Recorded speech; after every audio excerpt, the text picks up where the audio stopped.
And we're back for another week. What's up? What's up? Sports Bag Bros coming back at you. You already know what it is.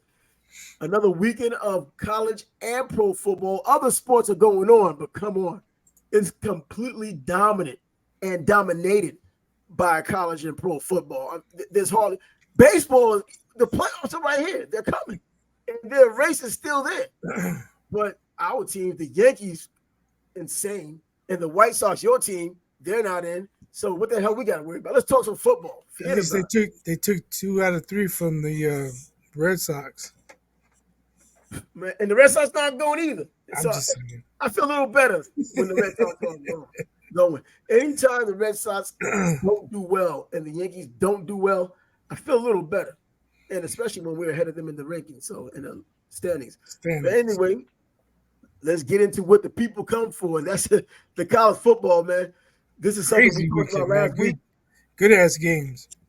Excellent games. I mean, even the Colorado game, which was a blowout, just the anticipation and everything leading up into it made it still worth watching. That's why it was a national game.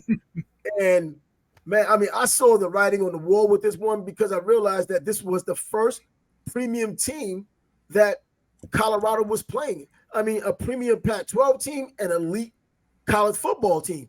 And before, with all of the transfers from the transfer portal coming into Colorado, it was a matter of them meshing together, which you can get, you may not get. Their offensive line going into the season was a problem. But then athlete per athlete, because they were bringing in individual athletes, obviously, I thought they matched up well against TCU. I didn't expect them to win, but they did. And, of course, against Nebraska, I thought it would be a tougher game, but I felt they'd win that game because Nebraska's offense hadn't gotten back on the stride. But then the Colorado State game was the game I thought they'd let loose in, and they struggled in a double overtime game there.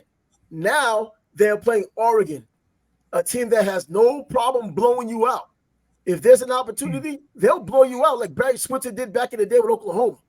Earlier this season, they threw 81 points on Portland State. They didn't care about classlessness or sportsmanship. They just played their game, and that's it. And that's exactly what they did with Colorado this past weekend. They played their game at the better athletes, home team. They killed them. It did appear they called off the Dogs the second half, though. I mean, they had 35 at the half, I believe, right? Yeah, they were, man. But I texted you before the game. I thought Oregon would win. I didn't think it'd be that bad like that. I said maybe they might win by 17. I was saying take the 21. But when I saw that Colorado had gone to Oregon's logo at midfield, I was like, oh, this is some bullshit. Because you're going to complain about Nebraska going on your midfield logo. Then why is it okay for you to do it? And I texted you. I said, Karma's a bitch. And so I was more along the lines with you on game day. Before game day, I was like, no, Prime's going to have his boys ready. They're going to put up a good fight. But when I saw that, I was like, oh, shit. They're in trouble. Karma's a bitch. Karma don't play, and they got it. They got it. You can't complain about one thing when it's done to you and then go do it to someone else. That's karma right there. And the one thing I thought about, a number of things I thought about going into this game, and the reason why I came to the conclusion that it would cover the 21 and that they would just beat the hell out of them because they were, first of all, the outright better team. The home field advantage matters, but Oregon is just a damn good team. Bo Nix being their quarterback, I guess right now he's the most experienced quarterback in college football. That was his 51st start, considering that he came from Auburn, then now his second season with Oregon. But all of the numbers just didn't match up in favor of Colorado, but in favor of Oregon. I looked at the running backs, as I talked about last week, 3 running backs. You had them averaging 7 yards or better, one with 7 yards, one with 8 yards, one with 8.4 yards. Their starting running back, as we saw, Bucky Irvin, he was the one with the 8 yards, led the team in rushing, second in receptions, so he was a dual threat. Both guys are fast because we know what Oregon does at the running back spot and the wide receiver spot. And it just went on and on. And then you look at what the problem with Colorado has been is their rush defense was a huge problem. It was a huge problem against TCU. They gave them 262. It was a huge problem against Nebraska, a team that had so many issues offensively. but still managed 222 yards. And then against Colorado State in Boulder, with all of the hype, all of the elements of the so-called rivalry, a team that cannot run at all. That was Colorado State. Got 102 yards on them. I was like, no, there's just no way. Oregon's going to at least get 200 yards. And then looking at what Colorado State sacking the quarterback, Colorado State sacked him four times. And then looking at what happened to Oregon, they get after quarterbacks, whether it's the Pac-12 or anywhere else, going after the quarterback. And going into the season, as I said, Colorado's issue was the offensive line, the continuity. We've seen that. We've seen the sacks in the first game against TCU. Now 7 sacks for 71 yards against Oregon. And if it weren't for garbage time, they're in double digits for total offense for the game.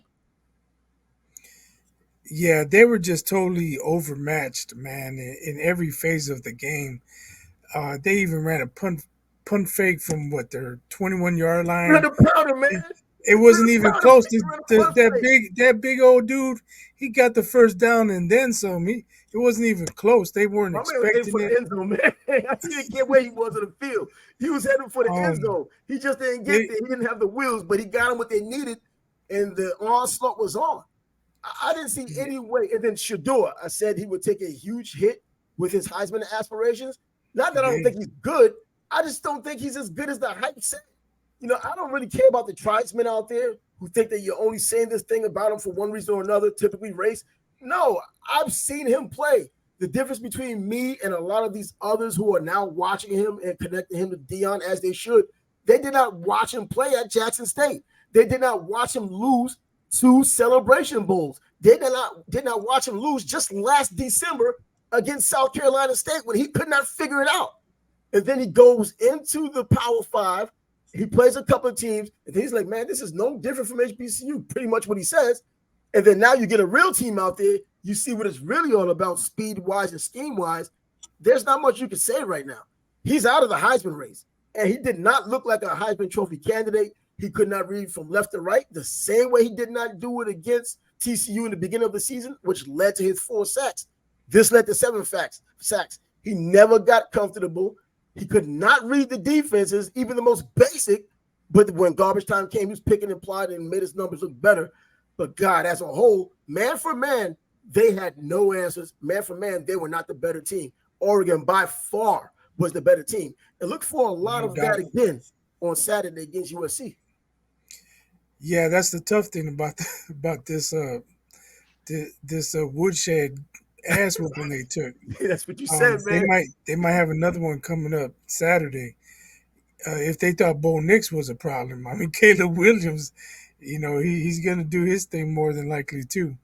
I think it would be more surprising for Colorado to put up a strong effort and keep the game somewhere close against USC, coming off this brutal beatdown against the Ducks. Sometimes teams, kind of like in boxing or other sports, they don't have a say in the matter. It's like when Mike Tyson fought. You wanted not to get knocked out, but when that punch landed, it was not up to you anymore. And I think this is what's going to happen on Saturday when they play USC. It's not up to Colorado whether or not they want to keep it close. They can't keep it close. Unless something ridiculous happens with USC, there's no way I believe Colorado can keep it close. Not to mention, Travis Hunter was not playing. And not to mention, he won't be playing now. And Xavier Weaver, their top wide receiver, at least going into that game, couldn't do much either. He couldn't get away. Double team because there wasn't a Travis Hunter on the other side. There were a lot of issues. The coaching staff is going to have to come up with a better game plan, better protection schemes, and they can't allow 7 sacks or else it's going to be a carbon copy pretty much. They've got to come up with a way to protect him, whether it's moving the pocket, getting him rolling out, whatever. They're smarter than me when it comes to absolutely, but football, so they should be able to figure it out. If you and I can discuss it and say, hey, try this, try that, you can't just have him sitting there being a sitting duck against the Ducks or the Trojans. You got to come up with a better game plan. And I think if they did something like that, if you added some max protect, that means there are fewer playmakers going out making these plays on the edges, on the outsides. The receivers If you're bringing in more tight ends, you're slowing down the entire package. They already can't run the ball effectively. And so they're going to have some issues with USC. The element of the home field, well, you know what? That was supposed to have been a huge advantage against Colorado State, a team they were favored by 23 points. Now they're going against USC, a team that's primed to be in the playoffs and get their opportunity at a national championship if they continue on their way. The reigning Heisman Trophy candidate in Caleb Williams, he can sling the ball. We saw him do it both at Oklahoma and now at USC. It's not looking good for what's going to happen, for what looks like is possibly going to happen. What can coaching do in a game like this when you're completely outmatched and outnumbered at every position across the board? It has to start from the beginning. You got to try and take the air out of the ball, right? But you have to get first downs. You got to be able to run the ball. You have to be able to protect your quarterback when it's an obvious passing down. Mm-hmm. And when you don't do that, when it's 3-and-out, 3-and-out, 3-and-out, and you're down 21-0, it's hard. It's hard. It's hard to hang on to the rope. And they let the rope go on Saturday. But if you can, the first possession, maybe get at least a field goal, but put some first downs together. Get some time off that clock, shorten the game. That's what you have to do when you're overmatched. But if it's 3-and-out, 3-and-out, 3-and-out, then you're done for.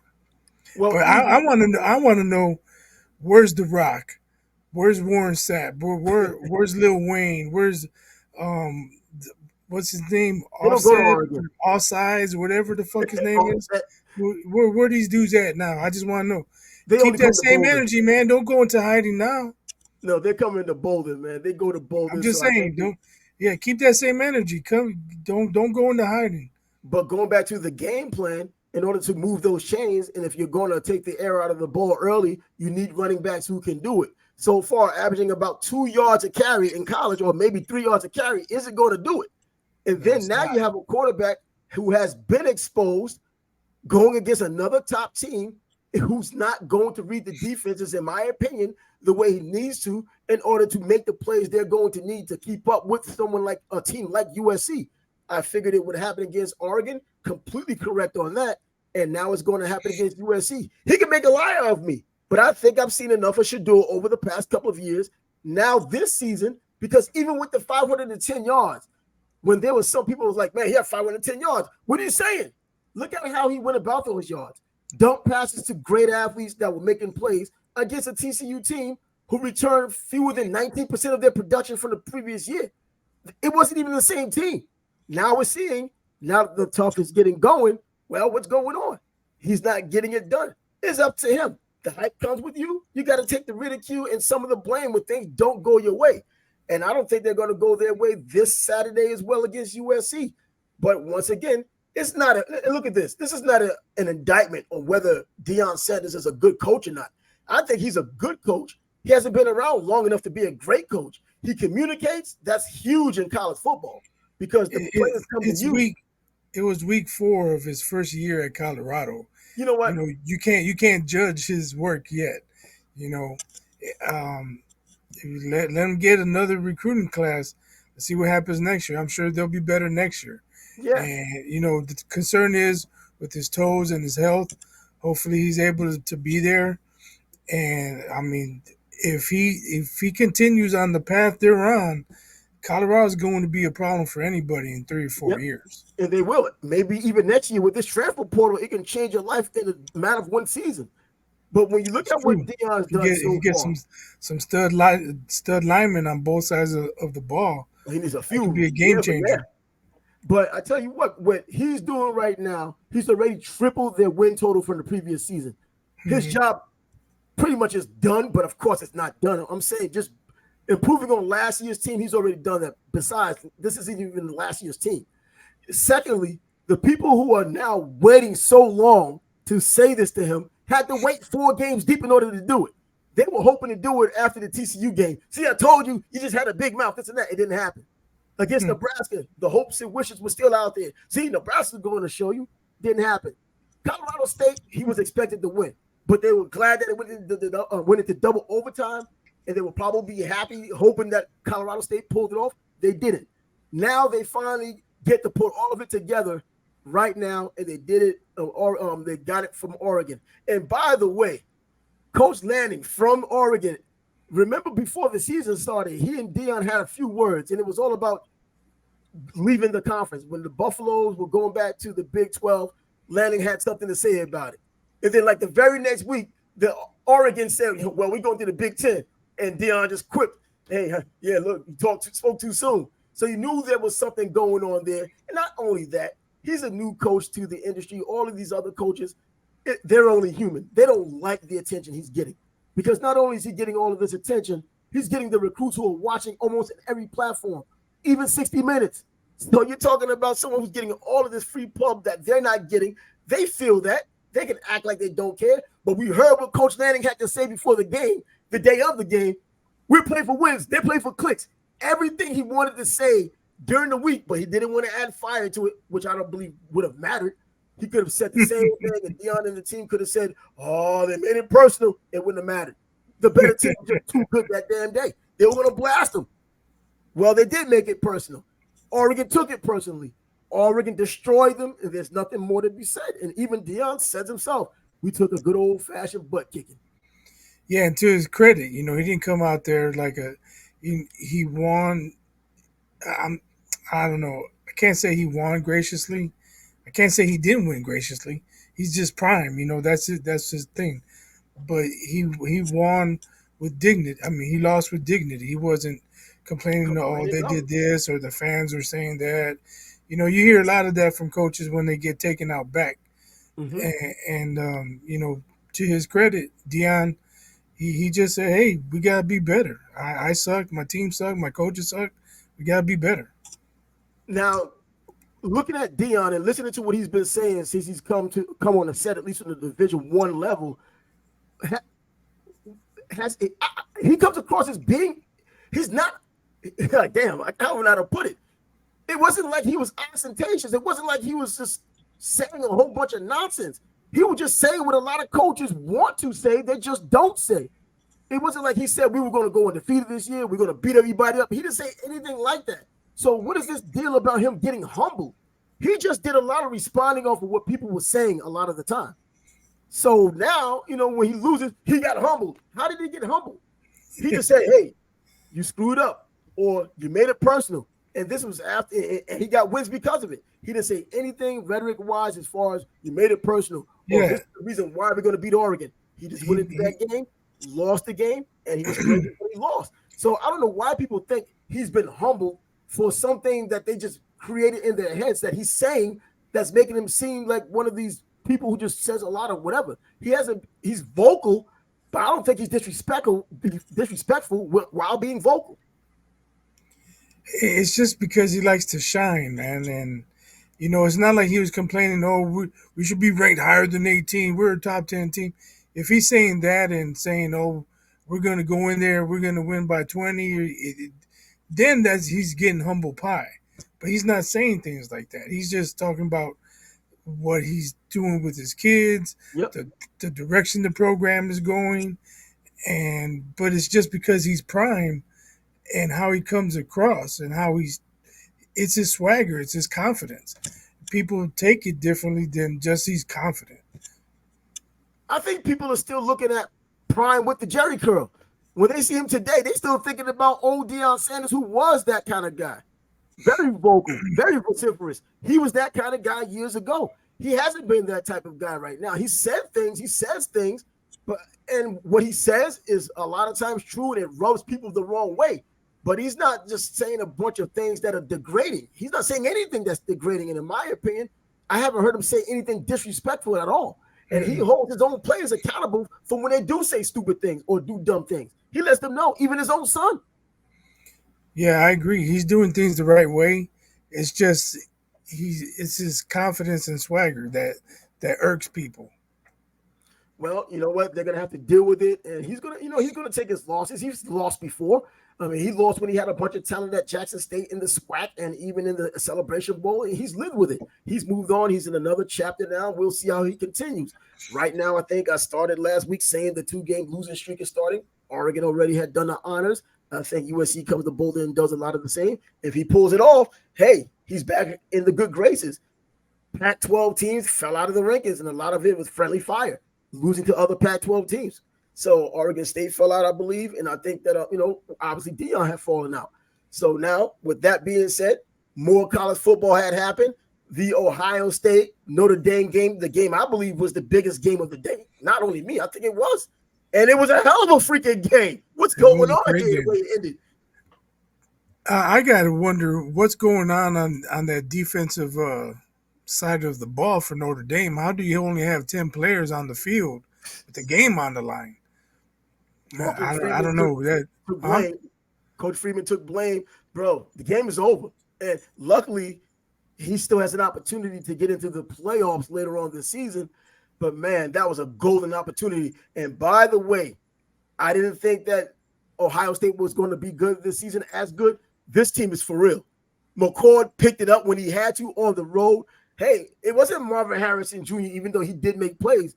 I mean, oh my God, the plays that were being made was serious and on the ground, in the air.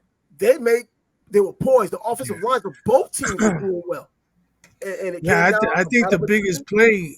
play was, I mean, obviously they scored they with 1 second left, but well, it was like 3rd and 19 or something. A couple plays before that, and they converted it. Yeah, That you can't allow that. You nah. cannot allow that as a defense. I don't care if it's the number 3, number 2 team in the nation. 3rd and 19, and you allow them to convert it, get down to the 2. That's a major blunder on that no Fighting Irish defense right there. Yeah, and I was expecting a lot more. And not only that, I've been hyping up Sam Hartman. I believe he was the missing link out of all of what Notre Dame does over the past several years. I believe, and I still believe that he's their best quarterback. He didn't deliver, period. In a moment like this at home, whether you're on the team for just a couple of months like he has been, or a couple of years, with the experience he has, because only behind Bo Nix, he was starting his 50th game, and this guy didn't get the job done. He's supposed to have lit it up with all lights on him at Notre Dame, Golden Domer. You know what's on the line. Ohio State is in your house. You're supposed to light it up on the scoreboard and on the stat sheet. He didn't do either, and they lost the game. Right. I was going to say you got to give Ohio State's defense credit. Oh, that defense is serious. Notre Dame had been putting up points on everybody, Yeah, and Ohio State slowed them down. but But I I don't still know. think Yeah, that Notre Dame still had the game. yeah, they had the game, but what Ohio State was able to do on the defensive side of the ball, the stops they needed when they needed them, and even the passing game. I mean, McCord just showed up. I mean, Yeah. I wasn't expecting that. I thought they were going to really slow the game down and kind of give them these dinks and dunks. Nah, this guy was reading defense, hitting passes, and just doing it. And I was like, oh, okay, all right, now. So what next? Well, we see what next. One team has a loss, the other team doesn't. And I tell you what, when it comes down to the rankings, they have Texas at number 3. I think Ohio State should be at number 3. Texas could be at number 4. And I understand what people will say. Well, Texas went to Alabama, but now we see what Alabama really is, though. They did beat Ole Miss, but we see what they really are in terms of their quarterback situation, the offensive line situation, the reason why they fell out of the top 10. Well, they're not the same team that you might have thought they were heading into the season. So when Texas did beat them, even though it wasn't Tuscaloosa, Ohio State was much more impressive, beating a team that is good at home. And I think they should be ranked in front of them. But you're splitting hairs now with one at number 3, the other at number 4. It's interchangeable. They deserve But what they have. who had Notre Dame played before though? I To mean, say that we know they're a good team. well, you know what? I'm looking at the way they played Ohio State. I thought they were good Well, enough. I'm And just saying. now the Navy, obviously, the Navy game wasn't going to do it, and the Tennessee State game wasn't going to do it. And who else did they? I think they played Central Michigan. So yeah, but just looking at, I thought it was Sam Hartman because that's who I had singled out. Sam Hartman was going to be the difference. Period. That's why I felt that okay, when they open the playbook, they're playing even better teams. Sam Hartman, because of his experience in the ACC, playing against Clemson's defense, playing against Florida State's defense, just being in college football for a doctor damn near, I thought he would know how to handle himself here, and he just didn't do it. So this is what I say about the rankings. A case could probably be made for either or, but Texas went into Tuscaloosa, and they won easily.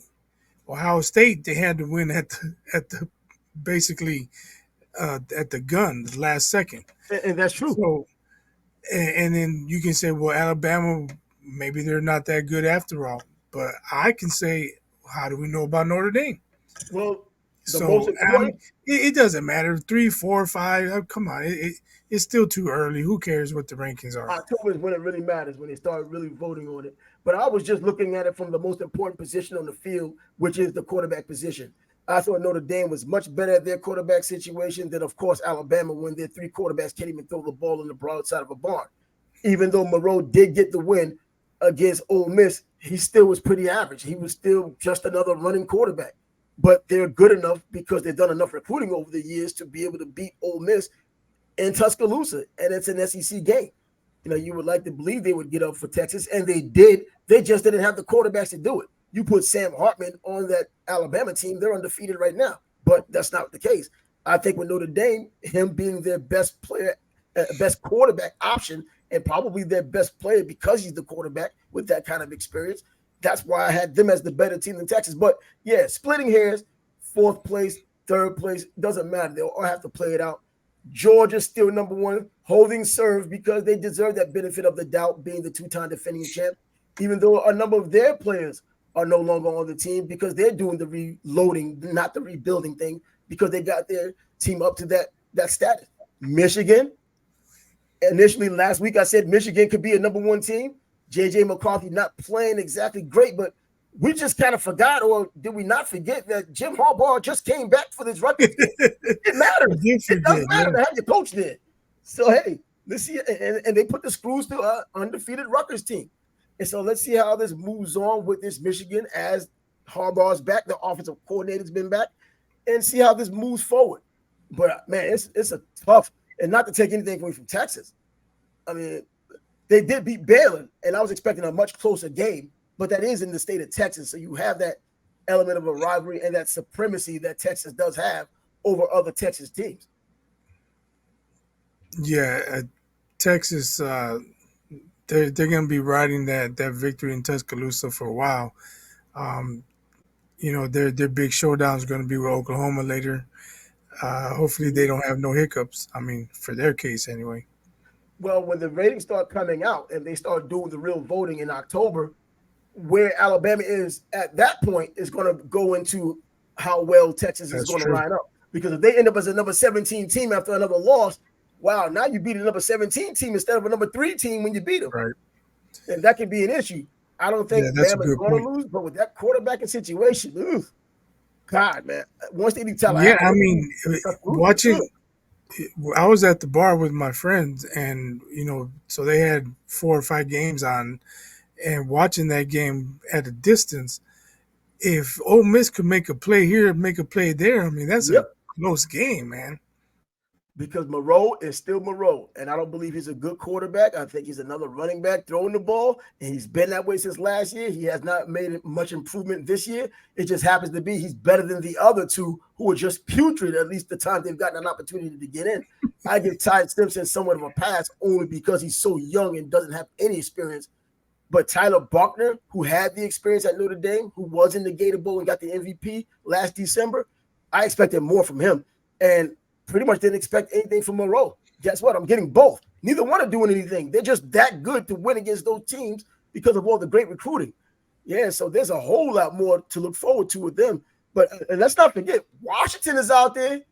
Michael Penix, a quarterback who's definitely in the Heisman Trophy race, coming from Indiana of all places, goes out there and just light it up with 16 touchdowns and 2 interceptions on the season and just completely blowing teams out one after the other. The latest win, 59-32 against California, who's awful this year, but they're still, from the eyeball test, still putting up the big numbers. So you'll keep an eye out on them. And as I mentioned already, with Georgia holding serve, man, there isn't anything with Georgia right now that makes you say, wow, they really look a little bit like last season. They don't. Carson Beck, solid quarterback. I guess I'm used to seeing Stetson Bennett just doing his thing for the past 2 years. Carson Beck, you can't expect it from him, but he's not looking like previous Georgia quarterbacks either. You know what's concerning is Florida State. They survived the scare against Boston College, and then they had Hmm. to go into overtime against Clemson. And I know it's Death Valley, and they hadn't won since 2015. But if you're a top five team, you should be handling business, and they have not handled business last 2 weeks. Well, I wanted to give them somewhat of a pass going into Death Valley because it is Death Valley, and Clemson does play a whole lot better.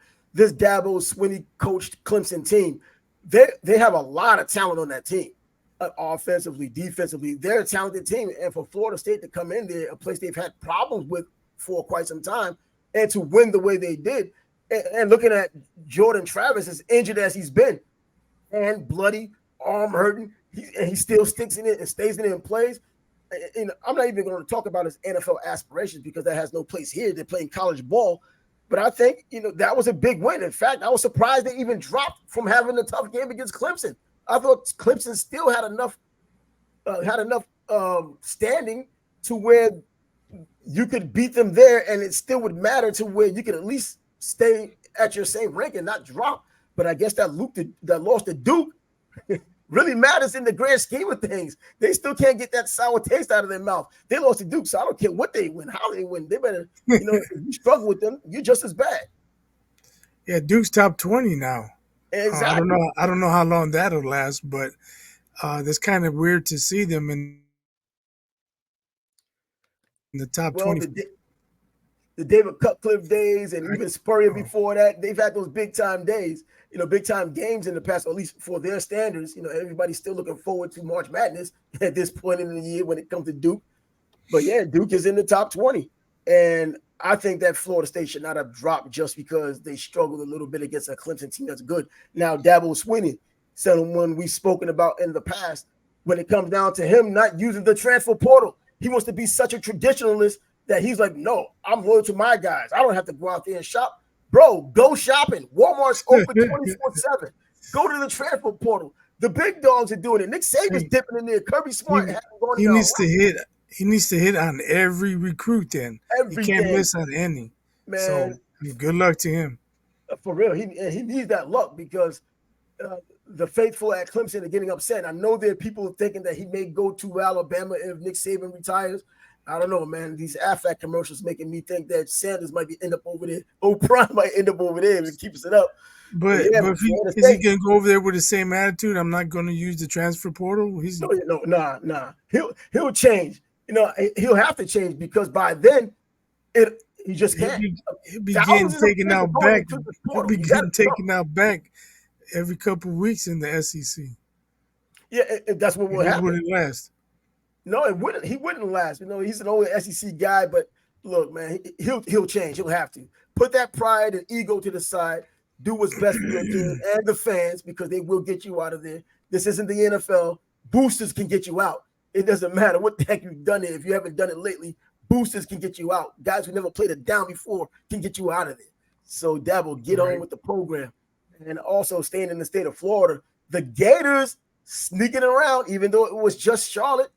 The Gators are now 3-1. They did get that big win against Tennessee just last week. So the Gators are somewhat on the rise, and Billy Napier sneakily coming through the SEC. Not Charlotte's not an SEC team, but he's 3-1 when just a little while ago these Gator fans were ready to throw him out without even giving him a shot. No, the cupboard was bare because McMullen, Dan Mullen didn't leave anything for him. Yeah, I saw they won, but I haven't really kept an eye on them. Yeah. We'll see if they continue to win, then they'll get more attention, and we'll have to keep an eye on them. Well, you know what? And just next month, which is October, they will be playing against Georgia here in Jacksonville, the world's largest cocktail party, Georgia, Florida. It's a big deal here. Over 100,000 people come to this city for that game. I've been to so many of them and so many experiences down there. Unbelievable. I haven't been to any football atmosphere like that consistently. I mean, I've been to Super Bowl, but for a college football game, the camaraderie to me is even better than the Super Bowl. But anyways, Florida, man, sneaking up. I just needed to talk about that. And now, not finally, because there's so much college football we could have talked about, but we're pressed for time. And if we're pressed for time, we bring up Mel Tucker. His attorney said that he didn't do anything, that they did not fire him for cause. Uh, yes, they did.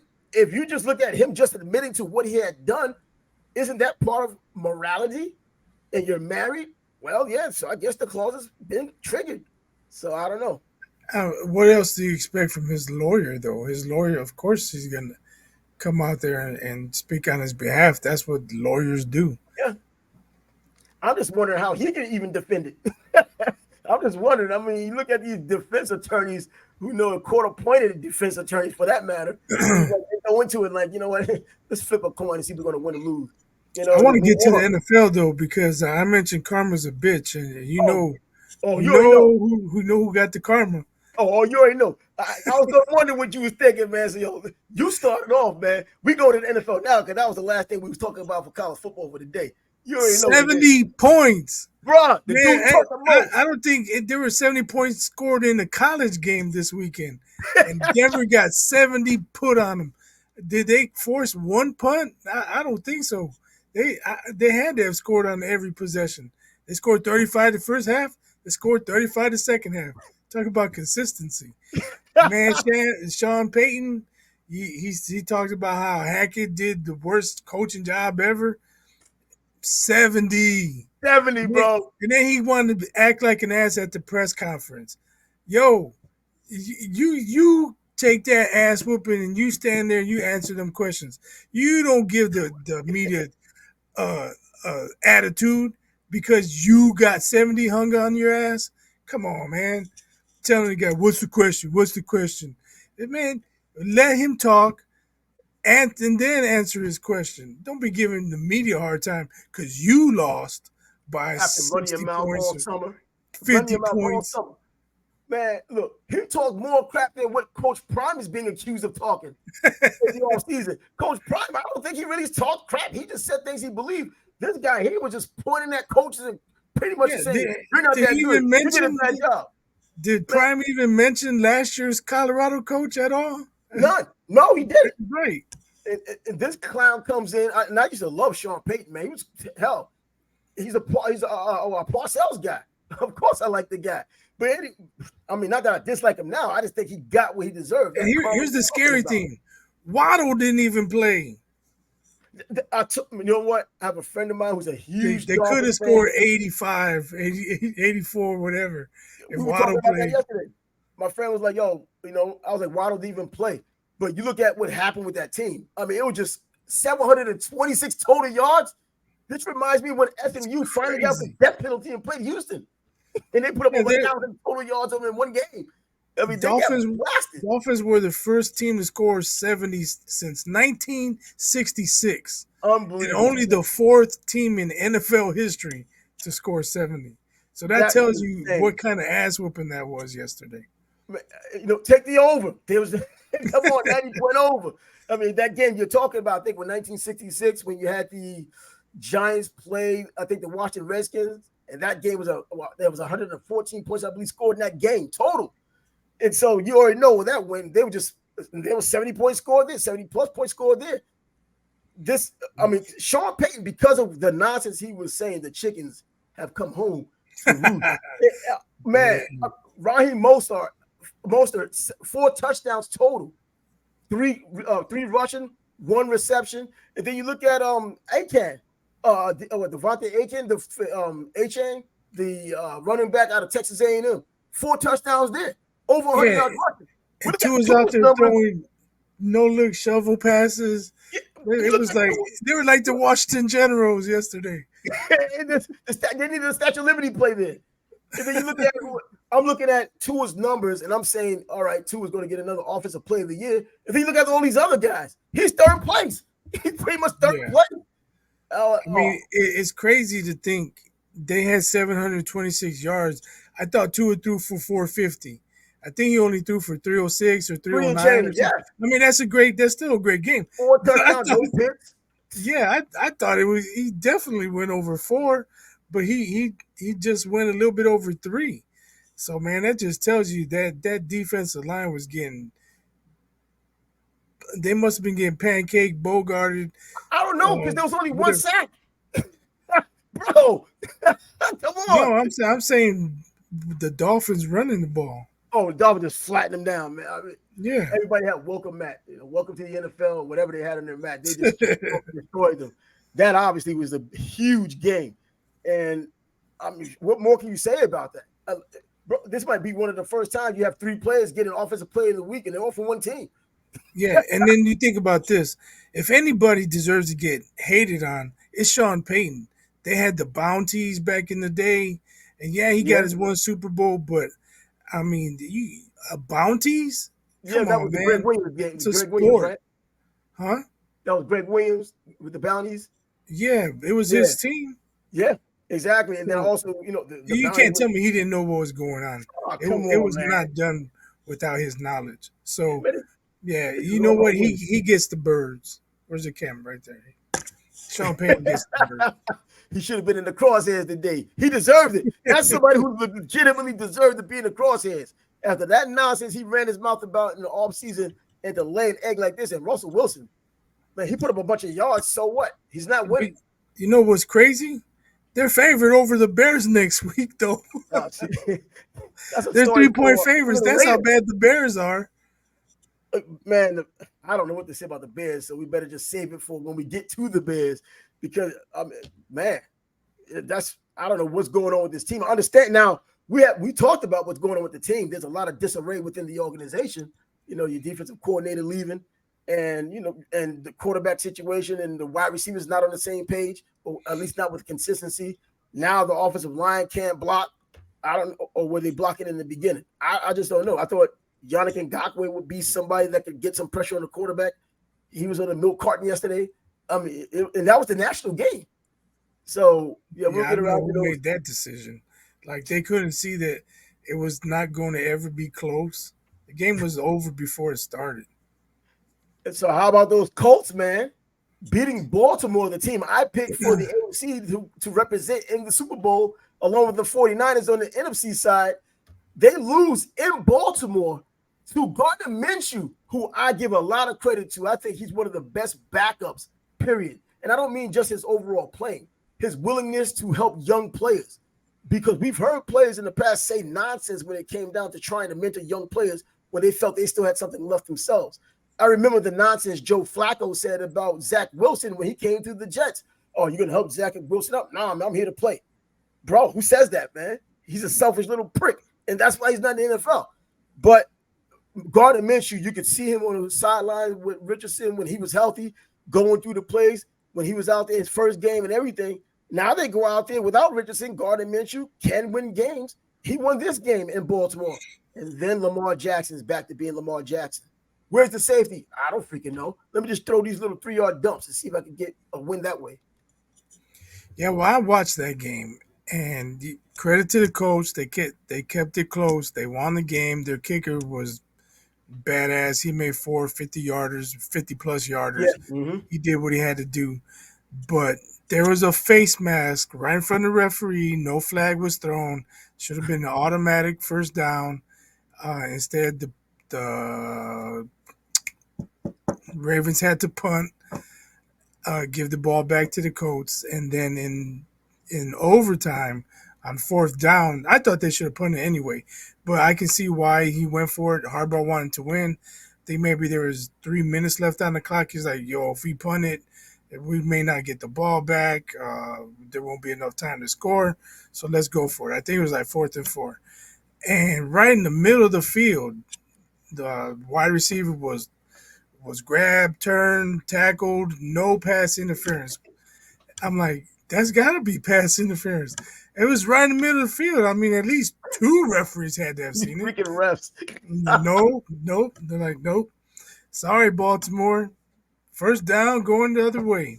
And they were I mean, home in yeah, I Baltimore with know. the home team. What's up, Yeah, the but home I mean, cooking, it's man? not like not even saying they should have gotten home cooking. It's just obvious calls that weren't uncalled Go by the that rules. That's it. The that rules that you have written, follow them. affected the game and eventually affected the result of the game. So But I mean, it should have it probably should not have been that close anyway. But still, I think the Ravens got hosed. well, they got holes. They got holes at home, and the Colts get their win. And I think Gardner Man, Minshew did but a hold heck up, of a job. I saw people dissing Justin Tucker because he missed a 61-yard game-winning field goal that came up just short. You know They're how like, see, fans he's are, man. overrated. He's over. It was 61 61. yards. What the fuck are you talking about? It was right down the middle. It just, I think if you saw the kick, I think he kicked it too high, got a little bit under it instead of kicking more of a Kick line it straight. drive. Yeah, kick a He little would have line made it. drive, give a little power into it. But come on, man, it came up like 3 yards short, maybe. But that sucker was right down the freaking middle. Anybody calling Justin Tucker overrated is a fucking idiot. Was it win or was it because you know that Baltimore air? No, it was. I don't believe so, because they never talked about. Oh, this is going into the wind, or you know how they show the Right. flags. They never showed the flags waving. I don't think there was much wind. Being close to that water, you just don't It's know. just when the man hits a 66 yarder to win it, and he comes up short for 61. You're like, wow, he came up short. He But gets a like I lot of said, respect, man. I I guess I, I think, like I said, he kicked it too high, and he just didn't have the distance. he's I line think driving. he underestimated how hard he had to kick it. Is what I think happened. Shoot, But to I'm say thinking he when choked, you come see on, 60, man, you see 60 anything, man. You give it that everything in that 60, damn leg you can he get. choked You know on what a I mean? 61 yarder that was right down the middle. Fuck out of here. Well, that's Baltimore for you. Baltimore fans, etc. You know, the further you go up the eastern seaboard, those fans get a little sour. And I understand in the Midwest it can happen, but man, I've listened to that stuff that they talk in the radio and on the radio going up that eastern seaboard. But I What's tell up you with your what, Jaguars, though, man? my Jaguars, well, it's The my Jags are Jets, good. and there's something wrong with them too. But yeah, the Jags. I tell you what, though, with these Jags, the thing that was most impressive to me, and I'm glad to be wrong, at least in the early going, CJ Stroud is a freaking That, player. he He's a looks for real real, quarterback. man.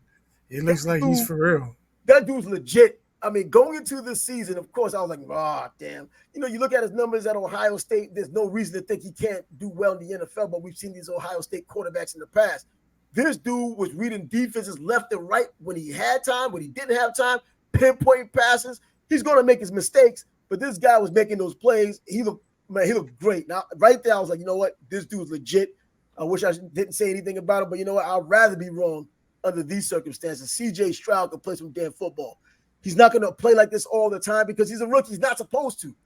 You know, Russell Wilson did a lot of the same when he first came. You know, as a third round pick, going to Seattle, starting as a freaking rookie, as a third rounder. And he did well. I think CJ Stroud is in that same realm that he can really do well. And, you know, to see D'Amico Ryans get his first win, man, to see this young Texans team, and even to see Will Anderson block that freaking come on, man. Blocked, I think it was the field guy that he blocked. Will Anderson's a hell of an athlete, but He CJ is. Stroud, impressive. And on the Yeah, low, he's balling. He's balling right now. Hey, he's but is Pete Carroll the quarterback whisperer? Russell Wilson leaves and he struggles, and now he's got Geno Smith. They're 2-1 up there, man. Geno Smith is doing his numbers don't look great, but he's making the throws that he needs to make at the time he needs to. Every now and then his throws look good. His throws always look good because Geno throws a damn good spiral. His numbers look good. He'll throw a 250-yard game, get close to 300. But there's a lot of times he'll get 203, 202, 197, and they'll still win the game. 2 touchdowns, no interceptions. 1 touchdown, 1 interception, but they'll still win the game. And by the way, he can run. And he run when he needs to run. He doesn't just run like a chicken with his head chopped off. Geno's matured a lot as a quarterback. I watched him since he came out of West Virginia with the Jets. And even though he didn't have his success with the Jets, I'm glad to see him succeeding now that he's with Seattle. He finally got his due. They gave him that nice contract, and he's trying his damnedest to live up to it. Now, San Francisco probably still going to take care of business in the NFC West. But yeah, man, it's nice to see him doing well right now. But CJ Stroud beating up on those Jaguars 37-17. D'Amico Ryans getting his first win. Trevor Lawrence not looking great. Calvin Ridley looking very good on occasion, but then he gets hit, he gets hurt pretty often already. And Christian Kirk, he was the number one last year. I thought he'd be an excellent number two this year because I thought he was a legitimate number two anyways. Not doing as much as I thought he'd do. Ingram signed the big contract. They're just not throwing it to him because when they did, he's doing well with it. Travis Etienne, an absolute beast, catching out of the backfield, now hanging on to the ball, not fumbling, running between the tackles and on the outside. So why Nice is their explosive. offense struggling? Because the offensive line, the interior was getting Trevor Lawrence was under duress, and sometimes he just makes stupid throws. I don't think anyone calls him out about it. He just makes bad throws. I thought he was past that. I thought this would be the third year. He came early last year, second year. I thought this would be his third year, where most quarterbacks show you that they're the franchise, or if they're not, or if they're going to be decent. And the Jags lost. So Yeah, but I told you to ease off the Cardinals being on the clock, man, because the Bears would have something to say about that. you know That's what? the Cardinals did yesterday. Man, you know what? It's like having the electric chair. And I remember, you have one person in the electric chair at a time. And I was going to come up with a new invention years ago called the electric couch, so you can just throw a bunch of people at once. But now you got three guys on the clock. Those Cowboys just joined on in there. Come on, man. They're losing to the Cardinals. Nah, they're 2-1. No, they're not going to be on the clock. But come on, yeah, between the Bears, No. hey, the Jets might be there too. We don't get any answers at quarterback. But we talked about it. The defense, Dallas's defense was so dominant. What happens when they're not dominant and the offense has to do something? But We found out yesterday. Huh? The freaking The Cardinals. Cowboys. I'm talking the Cowboys losing Well, I to know the that. I'm Cardinals. saying, but to the Cardinals, there shouldn't have been too many deficiencies at all. But They these all shouldn't have. They shouldn't have. But the defense wasn't dominating like they had the first 2 weeks. And Josh Dobbs And is the your quarterback. offense needed to step up, and they didn't. And I'm not saying Dak Prescott will never step up, but I think it shows, and he's shown against the better teams, especially and in the playoffs. I don't think he's going to get it done when they need it most. Oh no, I said that for a while already. But you know what? People are going to still believe. No, we've been saying it, but I'm just reiterating it. Well, I mean, for them to lose to Arizona, this was like, if you have one of those survival pool games, this is like the gimme. You know what I mean? This is your gimme for the day. Yeah, let's just take Dallas. There's no way to lose in Arizona. And then you get this. While they're on the clock, he beat you. How do you sabotage a team when you're on the clock? And someone just asked me early before the games had started, the top three teams. And I said not before the game, after the first games that we played. And I was like, well, the Dolphins got to be up there now. And of course, I took San Francisco. And since Baltimore lost, I was like, not Baltimore. Then I felt Dallas was the third team. Well, Arizona isn't the third team now because they beat Dallas. But man, I was surprised. I mean, everybody was surprised. If you took the money line, you probably made off really well.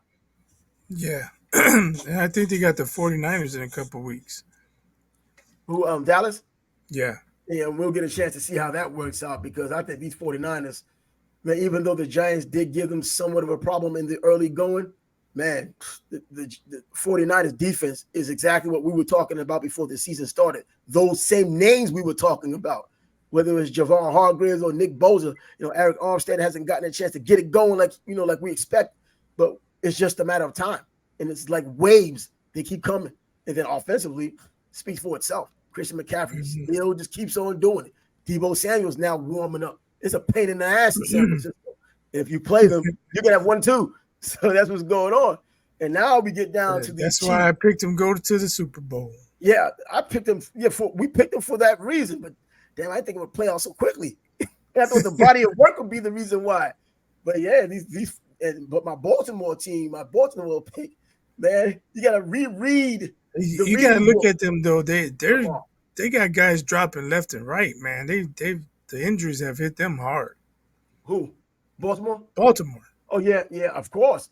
Whether J.K. Dobbins just got injured, and who's the latest injury they've had? Oh, I don't know the players' names, but they lost guys guys on the line. They lost. Well, somebody know who they are. They were playing with like their fourth string cornerback yesterday.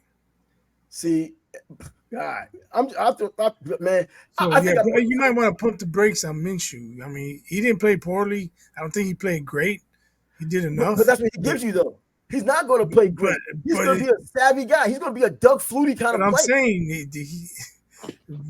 saying Baltimore's defense was compromised. Yeah, but I'm just saying, we've seen Gardner Minshew. Look, he's not going to be. He may just be Ryan Fitzpatrick. Would you take him on the Jets right now? Gardner Minshew? Yes, I would.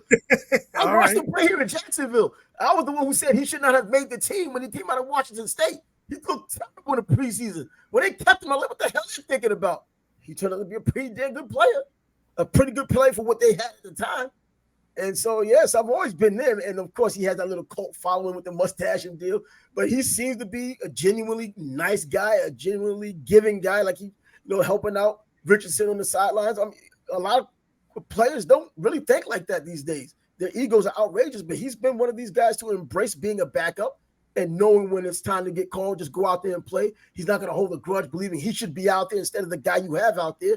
He's good for a team. He's good for a locker room. And he got them a win yesterday, so he's good for that now too. So yeah, I could dig some Gardner Minshew if he was with the Jets right now. Man, we'd be able to get at least one of those wins yesterday. We could have got that doggone Patriots game yesterday, but yet we're in another loss to the Patriots, man. I'm not even counting anymore. I already know what the number is, but screw it. Look it up yourself. Come on, we talk about these consecutive losses. I think it starts with the 1 and ends with a 5. Yeah, I know. That's Tim Tebow's number. So maybe we need Tebow to come back. I never know. But how about the Bears playing the Chiefs? I'm asking what's going on with Fields. He's saying something before every game. I'm going to do better this time. I'm going to be more aggressive. His offensive coordinator hears him, and he tried to put him in these positions. But I'm watching the game, and he's not getting any protection. He's running as soon as he gets the snap. Yeah, I think because he holds the ball too long. So now he's like, well, I'm not going to hold the ball. I'm just going to, nobody open, I'm gone. But he can't always get away. I actually turned that game off after it was 14-0. I was like, I'm not gonna torture myself. I refused to do it. I knew the game was over. There's no point in me watching, but because just to confirm what I already know, the Bears suck, the quarterback sucks, the offensive line sucks, the defensive line sucks. I just refused to watch it. So I don't think I missed anything. You're asking me the same questions that we discussed last week. Yeah, it's almost a repeat. This is Groundhog Day. Yeah. I'm serious. Yeah, unfortunately. Yeah, because the Jets, I think the same thing. I still watch the Jets when the opportunity is there to watch them. So you just have something to vent about. It'll exhaust you if you're a Jets fan just watching this. The defense is giving what they have out there. They just can't do it because you have this quarterback. Every time you look back offensively, Zach Wilson gets the snap, and then we hear the garbage truck. The garbage truck backing up. That's what he's doing with his drop back. Throwing it to the wrong players, which normally aren't his players. And then this is what we get, another loss. It doesn't matter whether it's at home, whether it's on the road. The road only means the margin's going to be bigger. That's it. Take the under because the defense is at least there. Yeah, so I heard the reason why the Jets don't bring in a quarterback is they have no money to offer a quarterback. I don't know how true that is, but you know what? Because I can't imagine that they still have Super Bowl aspirations with Zach Wilson. Well, after Aaron Rodgers redid his deal, I think he threw off like $35 million off of there, and they picked up some players around it. I'm thinking they have money left for Carson Wentz, who I wanted, and then now Matt Ryan looking to come out of the booth, and they said, we're not interested in your services. The Jets said that to them. What the hell are you talking about? I'll take Joe Namath right now. Man. And this Zach Wilson is that bad. How can you be this bad? I've seen bad quarterbacks. I know people talk about Jamarcus Russell, but man, he was lazy. But when he was on top, when he was on top of his game for the times he wanted to be on top, he wasn't this bad. Zach Wilson's like on another level bad. It's like he doesn't belong in the league. He needs to be in some like a football league. He's terrible. I don't know. I just don't know. This is the third season. And it's like he might as well be a rookie because he's doing the same things. This dude, for so long. It was well, here's the thing. They signed Aaron Rodgers, and he's like, man, I'm going to be a backup, He's just chilling on the side. Oh, shit, he's hurt. I got to play? Are you serious? Fudge. And then he gets just going in there. He wasn't expecting to play. It might take him a few weeks to have an understanding. He had a bunch of weeks last year. To have an understanding that, I'm driving this ship. I'm the quarterback. I'm the captain. I don't know. I'm just trying to be positive for you. Man, he needs to be positive. You can't tell me that defense isn't upset with him, knowing that they're putting in just going out there. He was getting yelled at on the sideline by Garrett, wasn't he? You know what? I didn't even watch that part of it happen. If so, I hope Garrett did get into him. Wilson and Wilson, the law firm, maybe going out of business because it never started. Come on, man, because these guys can't even connect. They did the one time in a miracle game, and it took the special teams to win that. And they said Zach Wilson helped the Jets win their first game of the season against the Bills. He helped. No, Zach Wilson was in attendance as the Jets won that game. That was it. It was like Peyton Manning when he was on Denver's team. Yeah, the Denver Broncos defense with Peyton Manning in attendance won the Super Bowl. And that's exactly what that was. But it's ridiculous right now the way it's going down with the Jets, the way it's going down with Zach. I can't believe there's an NFL quarterback that freaking bad. Unbelievable. And it's real. But another thing that may be unbelievable, the Tennessee Titans. You know what? The AFC South, you have the Jaguars there. They were expected to win the AFC South. It looks like the Colts may be making a move there. The Texans might be doing something. They got a nice young team there. But the Tennessee Titans, they're anemic, man. They had fewer than 100 yards of total offense yesterday. That's insane. Derrick Henry, by the way, the party's over. Big backs like him, as you've watched the NFL for years, they don't last. And his numbers, he's averaging what, 3.2 yards a carry for the season now, 1.8 yards a carry just yesterday. He's not getting the job done. And now he's starting to get injured more. We saw just last season, he started getting injured. He missed games a couple of years ago because of injury. They're adding up. And he's got nothing. Tannehill, all of a sudden, act like he can't play football anymore. Everyone focusing on that running game. Derrick Henry can't do a damn thing. 1.8 yards a carry. You can't even fall forward? Who did they play yesterday? Let me see. Man, I know they lost 27. Was it the Buffalo? Cleveland. Oh, wow. Browns got a good defense. Browns, I don't know about less than 100 yards total offense. That sounds like some Bears offense right there. But I thought the Bears were bad. It struck me. Well, you know what? It might be what you said with Cleveland having such a good defense, but it really struck me that Derrick Henry is pretty much, do you want to call him washed up? It's too early in the season. Well, the season only gets older, and you get more banged up, and now there's an extra game, and because you're so ineffective, they're going to start putting other players in there other than you. You don't get into your stride, and now what? Yeah, I would have to watch the highlights, see what the line's doing. Are they opening holes and he just can't hit them? You know, that would be the big question right there. Is he a step slow now? Or I'm thinking the injury. If he's running into a pile of bodies, well, that's not his fault. Yeah, but 94 total yards, something's going wrong. Passing-wise, running-wise, personnel-wise. The Cleveland Browns had 341 yards, and of course, Deshaun Watson finally standing up a little bit, showing that he might have been getting into a bit of a groove now. I told you, let's not close the book on him yet. Yeah, I was worried for him because I was like, man, you know, when he was doing what he was doing in Houston, I was like, okay, he has that potential to be a very damn good quarterback. He was in the making of being a very good quarterback, and I think they hedged their bet on that, at least when Cleveland had gotten him. And then, he missed the season, so you expect him to get the rust off. Last year, he didn't look good at all. This year, he was supposed to look good, the training camp and everything else, OTAs, everything. And then he didn't look good until yesterday when he needed to. Now, are the Titans that bad now? I don't know. Everything else is offensively. We see that part. Yeah, that's tough, man. 100 yards total offense. That you're never going to win. You're never going to win games like that unless you get a scoop fumble return, a pick six, a kickoff return. You need a whole lot of things from other parts of the team to win under those circumstances. Yeah, with those bad total yardage, Colorado Buffaloes. No, the Colorado Buffaloes, bro. Until that garbage time, man, those guys were stuck with minus 33 yards rushing. That was sick yardage. But yeah, man, I just have to point that out about Derrick Henry being a local boy. I've watched him since he played in the 8th grade here in Florida at Yulee High School. Man, this guy was, but now, this, and it's a little bit of an attachment because, Derrick Henry being a local guy and to see a lot of these guys come up and do what they're doing, to play as well as he did at Alabama, having the great years he had in the NFL up until now, damn, man, to see it come to a crashing, not end because it's not over, but I don't think the prospects are looking good of a big back like him. And of course, the devaluation of the quarterback, the running back spot. They're not valuing them, so they're not even giving the ball that much. Once you can't get it done, they're just moving you out and moving somebody else in. That's true. But again, is he running into a pile of bodies with no holes to Yeah, I hit? have to watch it myself, man. You Yeah, just can't go by I don't know. fantasy. So Let's I see don't want to. highlights.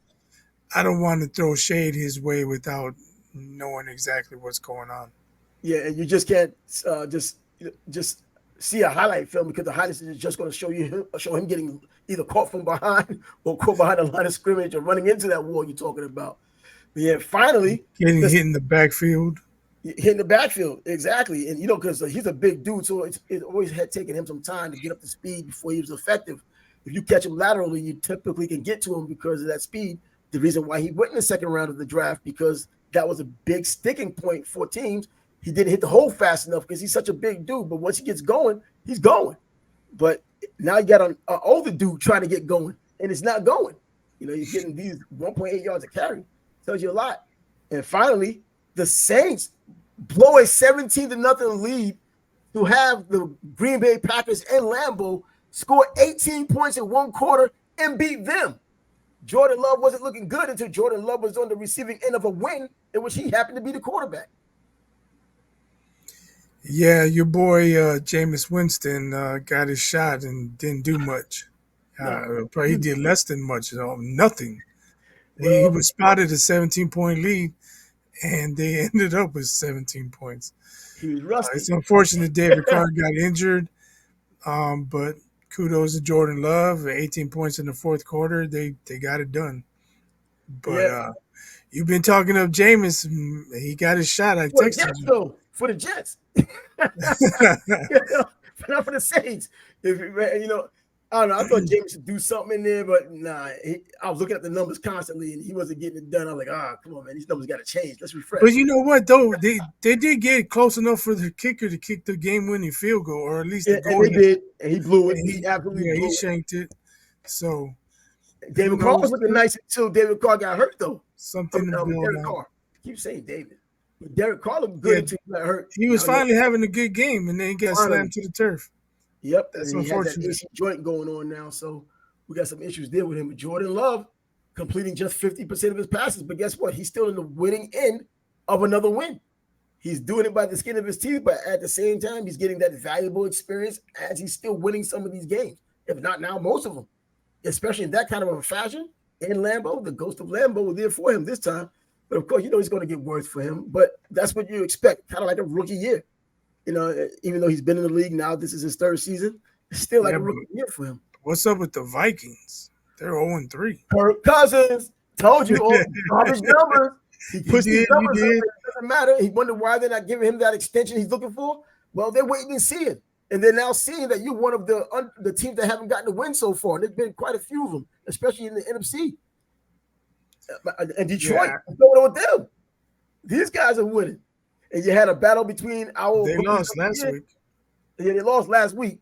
But this week is what have you done for me lately? And this week also, it was my offensive rookie of the year versus the majority of people's offensive rookie of the year. Jahmyr Gibbs versus Bijan Robinson. And Gibbs wins that one. Not only does he get the scoreboard, but you look at the average per carry and the overall yardage, he wins that one. And I'm hoping they use him better than that, man. Only one pass for 2 yards, man. He can do better than that. That's It's what the those winning guys Lions. are used It's for. the Lions. Yeah, It's the Lions. it's the Lions, but You can right be now, asking for that all year, man. I wish they used them better than they are. It's the I'm Lions. You not know, even a Lions fan. there's just certain teams: Lions, Bears, Jets. Cardinals. Bro, the way the Jets are going, why not leave them out of the conversation? I mean, come on. But you know what? Certain Another teams, thing, you're just going to continually ask, why are they doing this? Why are they not trying that? just flat out, why? That's just the Just fill way in the it blank. is, unfortunately. How about the Buffalo Bills? 37-3 against the Washington alleged Commanders. I'm not looking at this because of the game and what Sam Howell did. I'm looking at this of how does this look for Eric Bieniemy, the offensive coordinator, who was supposed to have been this guru. And so now it looks more like Andy Reid. Does it look more like him? Do people still look at him cockeyed saying, well, you didn't deserve those jobs now? You can't do anything on the offensive side. Look what you're doing. You're not doing anything. They're not taking into consideration that It's Sam tough Howell was when in his second year. it's tough when you don't have 15 running your huddle for you, man. Absolutely. I thought that it was Andy Reid. I don't want to be one of these people that just says Eric Bieniemy isn't good enough. He's on his own now, and he has Sam Howell, and Sam Howell had a bad game. But is it more of an indictment on Eric Bieniemy, or is it just Sam Howell not executing the game plan? I don't know. I didn't watch that game, but it's a bad look regardless. People are going to talk. This is the age in which people talk, and they feel they have a right to talk because they have a platform. And Eric Bieniemy, it's a bad look for him. He was talking about, let's see what happens this year before he goes looking for a head coaching job. The way things are looking, you better hope they sign another year of being an offensive coordinator, and hopefully with the Commanders if they don't change names. Yeah, I mean, at least he has experience of calling plays and stuff. Not like the Bears coaches. Luke Getz never called plays before. Yeah. At least he has some experience. But this is the guy who was looked at for head coaching jobs, or people were vouching for him to get a head coaching job. And we're seeing why they were vouching for him when you look at 15. When you have 15, amazing things happen. We've seen those kinds of plays before. When you're the offensive coordinator of a Joe Montana when he was playing, or Dan Marino, or Brett Favre, or even an Aaron Rodgers, those offensive coordinators are the ones who get plucked because of those guys, of the way they're playing and the success they've had. Now you have Sam Howell. Do you have the success, or at least even show that incremental improvement for a second-year quarterback? And that's what Sam Howell is.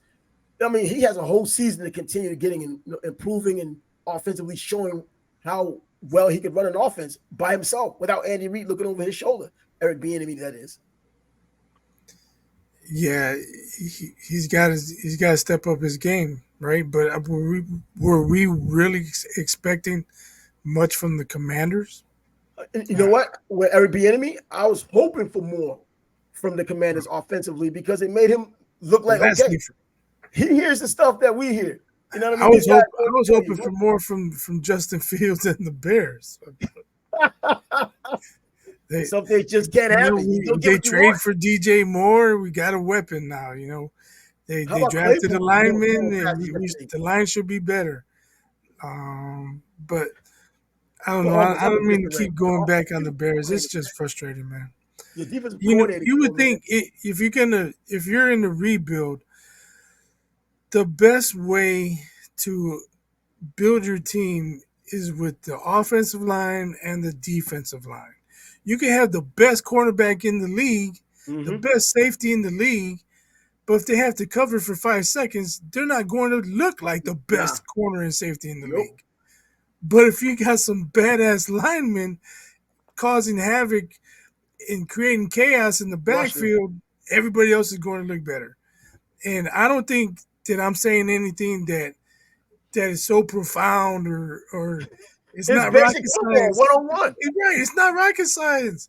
If I know this, why doesn't Ryan Poles know it? I think the same thing about these GMs, these scouts, all these people. I don't really blame the scouts because the scouts just bring these players to the GM and the GM makes the final decision. The scouts know what the hell they're doing. It's just the GM and their egos making the final call on who should fit here and who's there, whatever, and put them in position to succeed on teams that don't succeed. I don't know. I never knew that dynamic, never knew how they got that dynamic and made a success out of it when it hasn't been successful. Anyway, that'll be it for today because tomorrow we get a chance to talk a little bit more about obviously what's going on Monday night since they have 2 games going on. We'll talk about those games tomorrow and probably some other things that might have happened in sports, period, whether it's more college football or more NFL news, players getting hurt, players maybe out for the season. You know how that thing goes in the NFL. Also, for our boxing show, we would typically have on a Wednesday. We're going to have it on Thursday. We're going to have our panel to talk about Canelo and Charlo for the super middleweight championship of the world. So if you're interested in watching that, make sure you stay tuned. Subscribe to the channel. We don't say that enough. Now we finally did. If you've even been around for this long, an hour and 14 minutes now. I'm Trav. He's biased. Sports Bag Bros are signing out. Deuces.